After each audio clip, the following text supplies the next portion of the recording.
Hi guys, I'm Brooke and this is Pippa, and we have been traveling full-time in my Honda CRV, and we are here to introduce ourselves to you guys. I started this channel about a year ago when I first moved into the Honda CRV, and recently YouTube has decided to pick up my channel, and I have so many new friends on here that don't know me at all from TikTok. Most of my following previously to this new influx of people came from TikTok. I've been posting on there, our journey, everything like that for a very long time. Not so much keeping up on YouTube, but since I've been posting recently and there's a lot more people, I figured I would do an introductory video of who Pippa and I even are. So Pippa is a 9-year-old Beagle Dachshund mix, I believe. I've never done a DNA test or anything on her, but I'm pretty sure that's what she is. I'm also not sure exactly if she is 9 or not. She could be a little bit older than 9. I did get her from a rescue group in Nashville, Tennessee when I used to live there, and so I have had her since March of 2014, so we've been together for a little over 8 years now. So the exact age for her is unknown, but I think she was around a year when I got her, and we've been together and traveling ever since. For me, I am Brooke, and I am 30 years old. I actually turned 31 here in a couple weeks. My birthday's in June. It's now June 1st. I'm a Cancer. I know a few people have asked me my zodiac in my comment section. I'm a Virgo rising, Cancer sun, Aquarius moon, if you wanted to know. And it's just kind of something fun that I'm into. I actually use astrology a lot in how I travel because I use astrocartography, if you didn't know what that is. It's basically your birth chart laid over the map of the world, or in this case the map of the United States, and that's actually how I pick a lot of places that I go. I don't talk about it a ton because I know it's a little woo-woo, but astrology is a really cool thing to use, I feel like. And if you guys are into human design, I'm actually a projector. I'm a 4/6 projector, which is why I feel like YouTube and social media does work for me. If I don't push too hard to promote myself, I can get my information out there if you want it. And I love being helpful, but I try not to give too much unsolicited advice. This is also going to be a little bit of a frequently asked questions that I get in my comment section a lot. And between TikTok and YouTube, there is an assumption that people who live on the road or live a nomadic lifestyle are uneducated. I'm a millennial, so I did get that pressure from my parents to go to college and get a degree. So I actually have my degree in elementary education from Purdue University. I did a 4-year bachelor's degree, and I actually have my minor in global studies, which I fulfilled by studying abroad. I studied abroad at Oxford University in England, which was so much fun. I was specifically at Magdalen College, if you know anything about Oxford, and I did a Jane Austen course to fulfill my global studies. And it was really actually there where I got a lot of my solo travel bug going, because I spent, a summer semester with a group of people I didn't know who were all my age, and we popped around the UK, and it was just so much fun, and it was one of the best experiences I had. It was my first true experience traveling, obviously abroad, without my family or without any ties to anyone, and it was such a good experience in the way of me really learning my strengths as a traveler. And I was 20 when I did that. International travel is something that's so different, but I have traveled internationally. I know a lot of people have asked before. Before that, I have been to a few different countries outside of the US. My dad traveled a ton when I was a kid, and we got to tag along. Because my dad traveled for work, it was just something that was a part of my family. My dad was gone most of the week and then would come home on the weekends, and obviously as life changed, his schedule changed, but that's why I think I've adapted to this lifestyle pretty easily. My parents to this day still live in multiple states, and that's that. I've always been more of a creative type. I do not follow a lot of rules. I've literally never had a 9-to-5 job.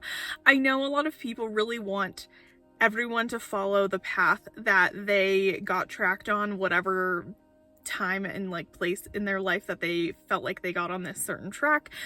For some reason I've avoided that track my whole life, and I've never had to deal with. I've never had a 9 to 5. I've never had a quote unquote normal job. I've never worked in an office. I have no idea what that's like. The closest I've ever been to an office setting is literally like watching The Office.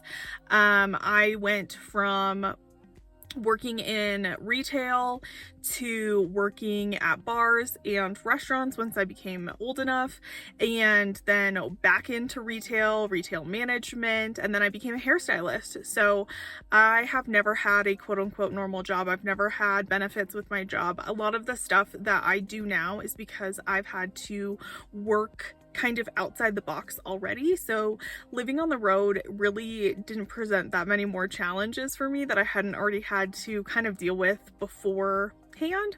So it is kind of interesting how life does prepare you for the things that you end up doing later. So thinking outside the box isn't really something that's an issue for me. Another question I get asked a lot is how many states I've been to, or if my goal is to visit all 50 states. And my goal is not to visit all 50 states, but I think it will probably actually happen this year. I've been to 46 states, including Hawaii and Alaska. Pippa and I went to Alaska last year. Pippa did not come to Hawaii with me. I obviously didn't take the car with me to Hawaii. I went to Hawaii as a child. But I've done tons of road trip traveling throughout my 20s. And then when I moved into the car full time, obviously we've done about, I think we did an additional 23 states since I've been in the car. So I'm literally just missing a couple states on the West Coast, Nevada and Oregon specifically, which I plan on hitting here in the next couple months. And then I'm missing like a little cluster on the East Coast, like Maine, New Hampshire, etc. So all I have to do is hit both of those, and I think I'm done. Another question I get a lot is why I do these style videos, or why I don't vlog. So like I said, have an education background. I'm very comfortable taking something that I feel I have like an expertise in, or something that I can teach to somebody, and presenting it to an audience or to a person. Even when I did hair, when I worked retail, when I worked bar, I always fell into a trainer role, which makes sense with that educator kind of type education that I had. I've just always either been put in or naturally have fallen into kind of a trainer educator role in every job that I've had. And so I just kind of naturally extended that to social media because it's very comfortable for me. This is not something that is very difficult for me to do. The only like difficulty was becoming more comfortable talking in front of the camera. So if you go back and you watch like my very first videos, obviously I speak to the camera a lot differently than I do now, and I don't get as nervous about it or as weird about it, I think but maybe that's just practice at this point. But vlogging, I applaud anybody who vlogs, but it does take a different set of like creative skills that I don't quite have just yet.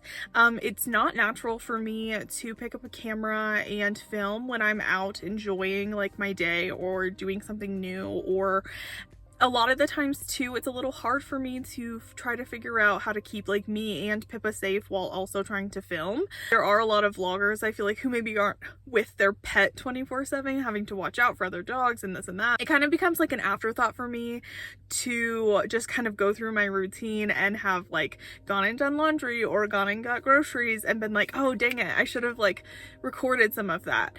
And I just don't really think about it, to be honest. And it's something that I'm going to try to work on. I'm going to try to figure out a way to incorporate my style and how I feel comfortable filming myself, and also including you guys more in my travels, in my day-to-day, to try to figure it out.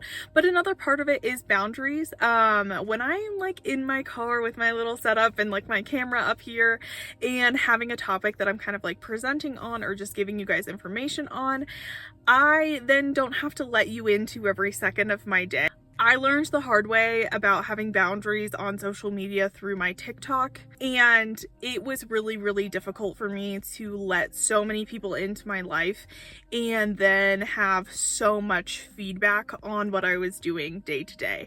I know it seems very trivial, but over on TikTok, I have over 90,000 followers, and I was going live a lot and I was live streaming a lot.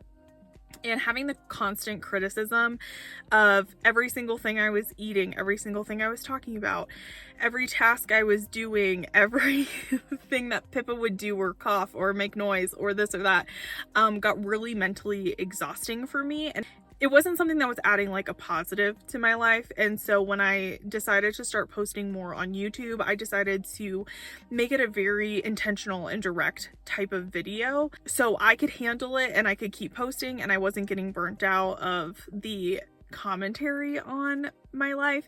And it is just something that I have to learn and figure out how I find the balance for, because I'm never gonna let a set of people who just doesn't understand my life or my lifestyle or the choices I make stop me from obviously wanting to share with people. But at the same time, I have to figure out how it does fit in with my mental health and my day-to-day life. So vlogs hopefully are coming.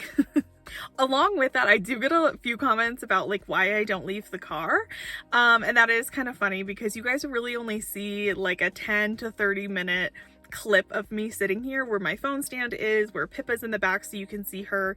And this isn't what I do all day. Some days it is. Some days I'm sitting here editing. Some days I'm using this as like an office. I do eat up here.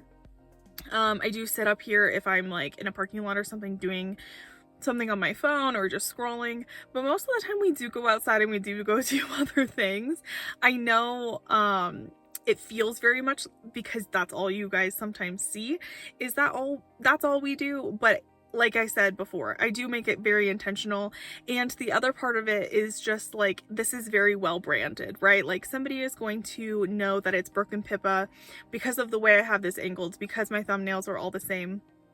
And because it intrigues people to see a bed and a dog in the back, and they'll maybe click on a video. I feel like I have to be transparent and say that some of this is marketing that I film intentionally inside the car to bring up questions, and it's worked.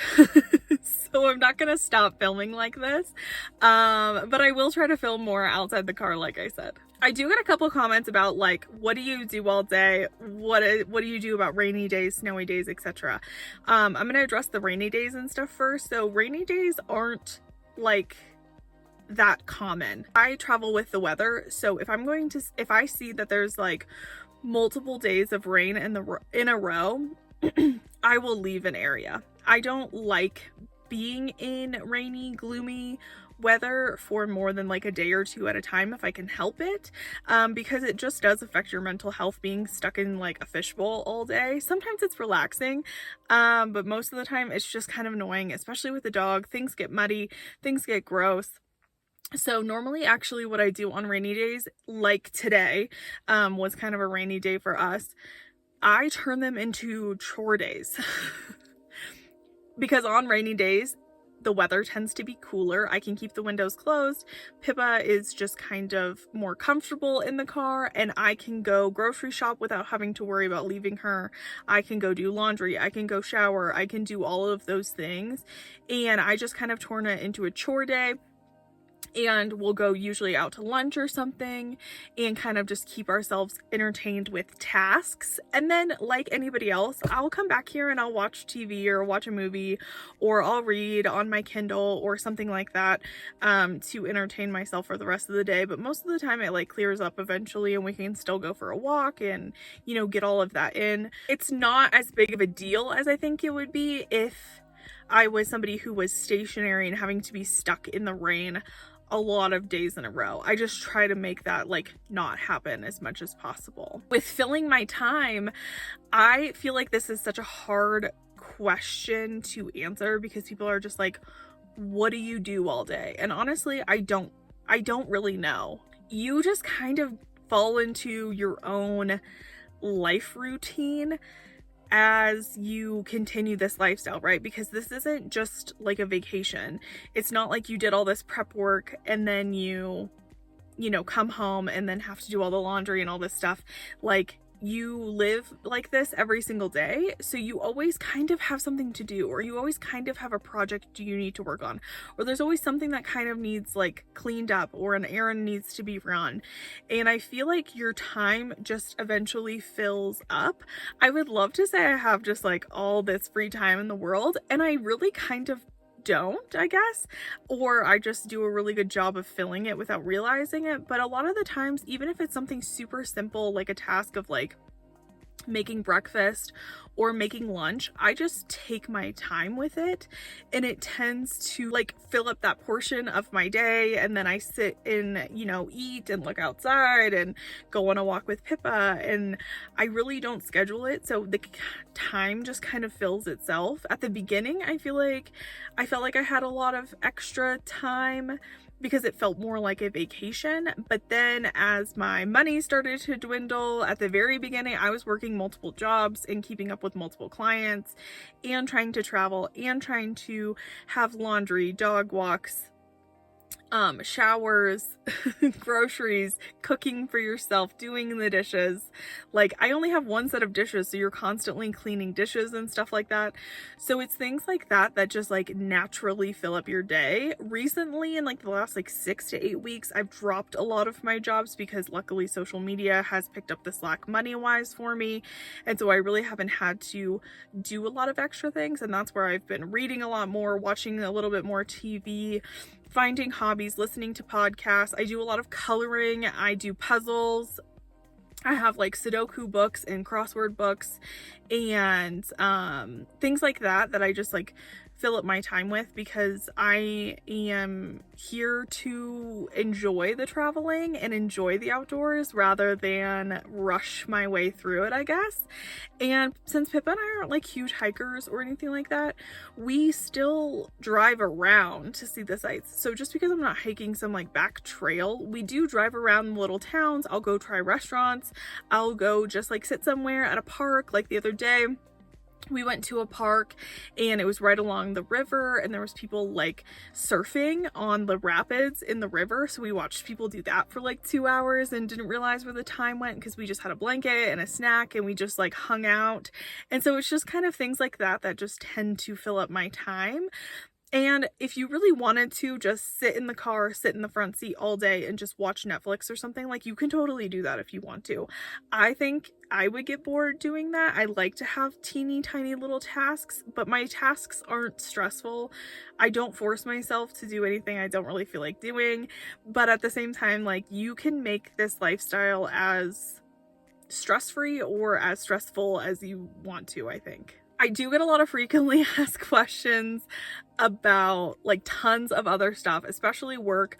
I feel like I just said it, but all my money now comes from social media. It's way more than enough. It's more than I was making doing even my freelance job. So I'm so grateful for it. I'm so thankful that I've, you know, built these platforms and really dedicated the time to doing all of this. And so it's not as easy as it looks. I do get those comments of like, well, you're just saying every other thing that every other channel is doing, and that's fine with me if you want to think that this is something very simple and very easy to do. But for me, this is the end goal. I do get a lot of questions about like what my end goal is, and this is it. Like, this is the end goal.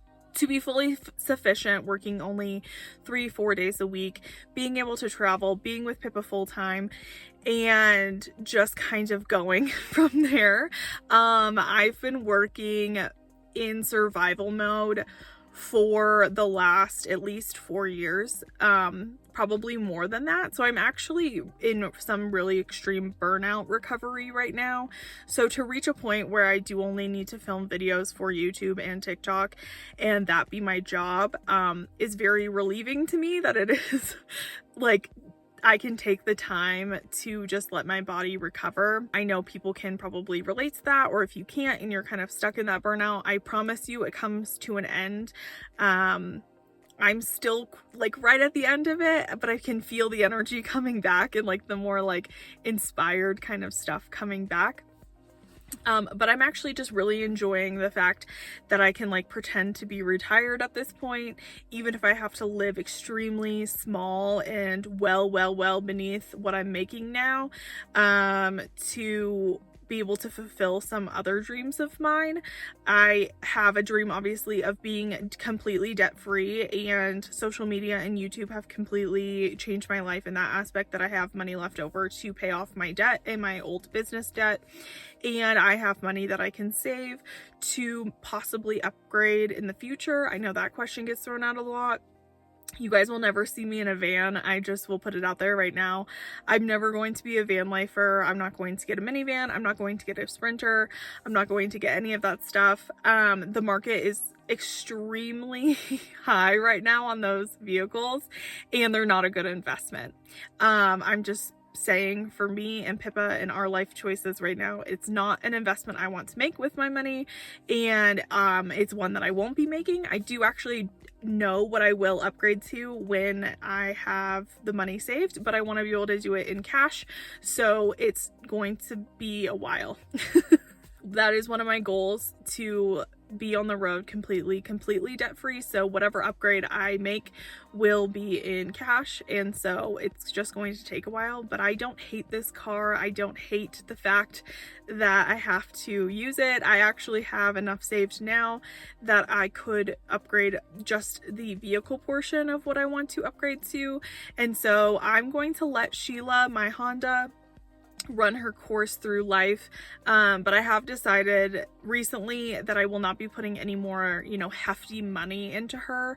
I will let her have a slow death to her grave. She's over 250,000 miles now, and so if her transmission goes out, or if something more expensive, I will not be choosing to fix this car, and I will just use that reserve money I have to upgrade to what I am wanting in the future. So you will maybe see an upgrade by the end of the year, but probably not. We'll just have to see how things go. But yeah, that's kind of my plan. All of the other frequently asked questions, like where I shower, where I go to the bathroom, what I do with Pippa when I go into the store, how I stay warm at night, how I stay cool, like I have dedicated videos to all of that. Just so this video isn't 75 minutes long, I would encourage you to go back and watch those. I have been in-depth answers on all of those things, but I hope this video helped you get to know Pippa and I just a little bit better. And if you have more questions, you can leave them below. I will definitely make a follow-up video for this if in the future, if you guys want it, or if you have more specific questions that you want me to answer. But some of them are just really simple answers, and so sometimes I'll comment back and just answer them for you, and that's that. So I will see you guys on the next one. Bye!